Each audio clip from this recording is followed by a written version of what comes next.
This is a Millport Rhino 40 milling machine. The x-axis is 40 inches right to left.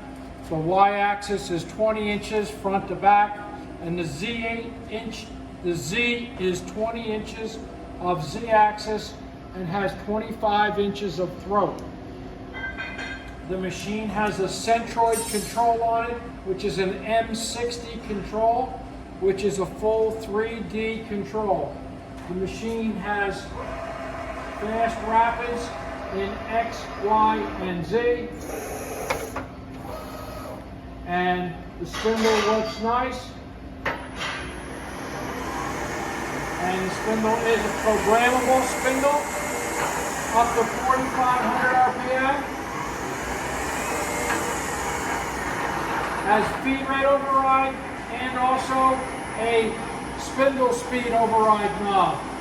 It has the CENTROID conversational control and is a rigid box weight on the y-axis and the z-axis.